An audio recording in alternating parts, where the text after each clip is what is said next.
Dostlar, tarix imtahanı yaxınlaşırsa narahat olmayın. Bu videoda sizə sadə, aydın və yadda qalan şəkildə mövzu izah edəcəm. Əmin olun, bu dəfə tarix sizin ən güclü fənniniz olacaq. Gəlin birlikdə öyrənək və uğur qazanaq. İlk dərsimiz ibtidai icma quruluşu, daş dövrü. Azərbaycanda insanların yaşaması üçün əlverişli təbii mühit və şərait var idi. Azərbaycan ərazisində ilk insan dəstələri təxminən 1,5 milyon il əvvəl məskunlaşdılar. Azərbaycan ərazisində qədim daş dövrünün ilk insan məskənləri Qarabağda Azıq və Tağla mağaraları, Kəlbəcərdə Zar mağarası, Qazaxda Daşsalaqlı və Damcılı mağaraları, Naxçıvanda Qazo mağarası, Leyşdə Buzeyr mağarası, Mingəçevirdə Qaraca düşərgəsi. Qədim insanların yaratdığı ilk və ən uzun sürən cəmiyyət ibtidai icma quruluşu olmuşdur. İbtidai icma quruluşu əmək alətlərinin hazırlandığı materiallara görə 3 dövrə, daş dövrü, tuz dövrü və dəmir dövrünə bölünür. Daş dövrü 3 xronoloji inkişaf mərhələsindən keçmişdir. Paleolit dövrü, mezolit dövrü və neolit dövrü. Daş dövründən metal dövrünə keçid isə eneolit dövrü adlanır. Alt paleolit, Quruçay mədəniyyəti.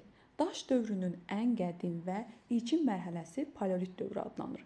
Paleolit dövrü şərti olaraq 3 mərhələyə, alt paleolit, orta paleolit, üst paleolit dövrlərinə bölünür. Alt paleolit dövrü ilk insan tipi olan bacarıqlı insanın yaranmasından başlayaraq 100 min il bundan əvvələ qədər davam etmişdir. Alt paleolit dövründə ilk insan tipi olan bacarıqlı insan meydana gəldi. İlk insan kollektivi olan ulu icma yarandı. Ulu icmanın mövcud olması ilə Azərbaycan ərazisində ibtidai icma quruluşu yaranmışdı. İlk əmək alətləri sivri daş, yerqazan çubuq və dəyənək meydana gəldi. Əmək alətləri əsasən daşdan, ağacdan və sümükdən hazırlanırdı. Mənimsəmə təsərrüfatı meydana gəldi. İnsanların yığıcılıq və ovçuluq ilə məşğul olması mənimsəmə, yəni istehlak təsərrüfatı adlanır. Qədim insanlar ilk dəfə təbii oddan istifadə etməyi öyrəndilər. İnsanların bu ilkin vərdişləri və əmək alətləri hazırlanması onları heyvanlar aləmindən ayırırdı. Ulu icmanın səciyyəvi xüsusiyyətləri alt və orta paleolit dövründə mövcud olmuş ilk insan kollektivi idi. Daimi və möhkəm kollektiv deyildi, tez-tez dağılır və yenidən yaranırdı. Gündəlik tələbatı ödəmək, qida əldə etmək və vəhşi heyvanlardan qorumaq üçün yaranmış qəbilə icması formalaşana dək davam etmişdi. Alt paleolit dövrü insanların həyat tərzi Azərbaycanda Quruçay vadisinin sol sahilində, indiki Xocavənd rayonu ərazisində Füzuli şəhərindən 16 km şimal-şərqdə Tuğ çökəkliyində yerləşən Azıq mağarasında əldə edilən materiallar əsasında öyrənildiyi üçün burada formalaşan mədəniyyət Quruçay mədəniyyəti adlanır. Azıq mağarasına aiddir. Mağarada tapılan alətlər adi çay daşlarına hazırlanmış və onların içərisində əsas yeri çobud, çappa alətləri tutmuşdu. Sonralar çaxmaqdaşı və obsidiyandan, yəni vulkanik şüşə dəvə gözündən hazırlanan iti uclu silahlar və əmək alətləri meydana gəlmişdi. Nəsli kəsilmiş müxtəlif vəhşi heyvanların sümükləri aşkarlanmışdı. 700 min il bundan əvvələ aid ocaq izləri aşkar edilmişdi. İbtidai insanın 18-22 yaşında qadına məxsus at çənə sümüyü tapılmışdır. Azıq mağarasında yaşayan Azıq adamı Azıxantrop ibtidai insan 350-400 min il bundan əvvəl yaşamışdı. İlk dini ayinlər icra etmişdi. Milli Azərbaycan Tarixi Muzeyində saxlanılan qədim insan at çənə sümüyünə görə Azərbaycan Avropanın ən qədim sakinləri xəritəsinə daxil edilmişdi. Bir qeydimdə deyim ki, Azıq mağarasında tapılmış ahı kəllələrin üzərində işarələr Azıq adamının dini ayinlərinin yaranmasını və heyvanlara inamını göstərir. Əlavə bir qeyddə deyim ki, tarixçi alim Məmmədəli Hüseynovun Azıq mağarasında 20 ilədək tədqiqatlar aparmışdı. 1968-ci ildə Məmmədəli Hüseynov tərəfindən aşkarlanmış Azıq adamının, yəni Azıxantropun at çənə sümüyü Azərbaycanın dünyanın ən qədim insan məskənlərindən biri olduğunu təsdiq edir. Bu dünyada 4-cü ən qədim tapıntıdır. Mağaradan çobud əl çapacaqları, ocaq izləri, heyvan sümükləri də tapılmışdır. Torpaqlarımız işğal altında olan zaman ermənilər Azıq mağarasında xarici ekspertlərin iştirakı ilə qazıntılar aparmış. əldə olunan maddi mədəniyyət nümunələrini talayaraq aparmışdılar. Bu 1954-cü ildə Haqada qəbul edilmiş silahlı münaqişə zamanı mədəni sərvətlərin qorunması haqqında konvensiyanın qərarlarının pozulması deməkdir və hərbi cinayət hesab olunur.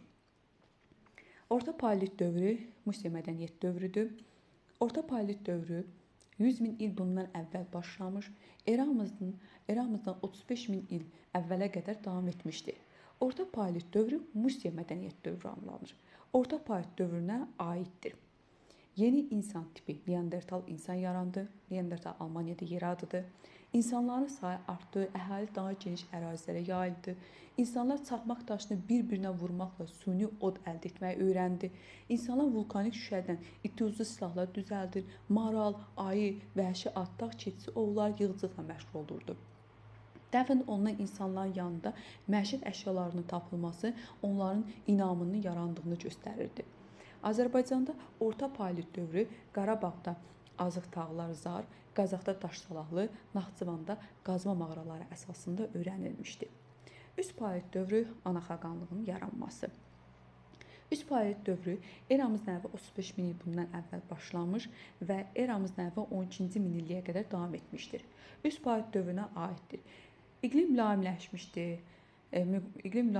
bitki və heyvanat aləmində dəyişikliklər baş verdi. İnsanlar əslən mağaralarda, qazmalarda, yerüstü komalarda yaşayırdılar. Müasir insan tipi olan ağıllı insan Homo sapiens meydana gəldi. Onlar üzmək, balıq ovlamaq və çayın digər sahilinə keçmək üçün ağac gövdələrini bir-birinə bağlamaqla sallar düzəldirdilər. Sümükdən hazırlanan biz, bıçaq, qarmaq, süngü, iynədən istifadə edilirdi. Hazırlanan daş alətlərinə sümük və ağacdan dəstək düzəldilirdi. Əmək fəaliyyətinin genişlənməsi, şuurun inkişafı nəticəsində səsli nitq yarandı və əlverişli ünsiyyət vasitəsi oldu. Daşlıq və sümük üzərində işlənmiş incə sənət nümunələri meydana gəldi. Ulu icmanı qəbilə icması əvəz etdi, ana xaqanlığı meydana gəldi. Qəbilə icması üst paleolit dövründən erkən Tunc dövrünə dək mövcud olmuşdu. Qan qohumu olan və ana xətti ilə birləşmiş insanların birliyi idi.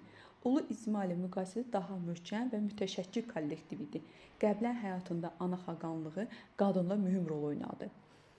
Üst paleolit dövründə qəbilə icmasında yaşayan insanlar ana xətti ilə birləşdiyinə görə bu dövr ana xaqanlığı, yəni matriarxat adlanır. Ana xaqanlığı üst paleolit dövründən Tunc dövrünə qədər mövcud olmuşdur.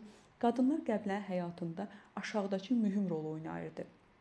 Yemək hazırlardı, uşaqların qayğısına qalırdı, odu qoruyub saxlayırdı, giləmeyvə və bitkiləri toplayırdı.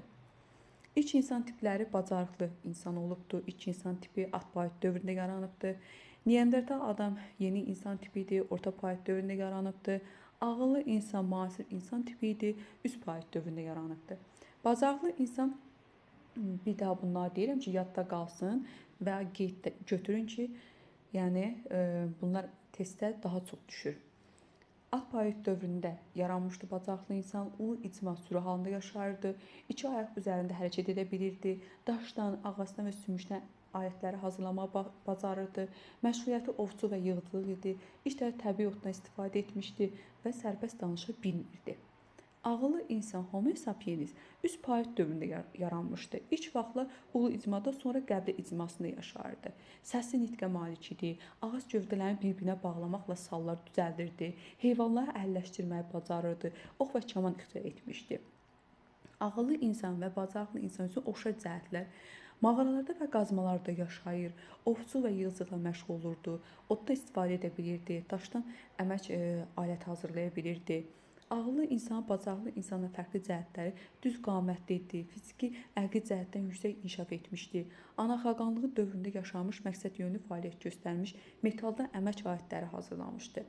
Ağıllı insan, Neandertal insan üçün oxşar cəhətlər mağaralarda, qazmalarda yaşayır, süni od əldə etməyi bacarırdı, təbiət qüvvələri bağlı dini təsəvvürlərə malik olmuş, axirət dünyasına inanmışdı.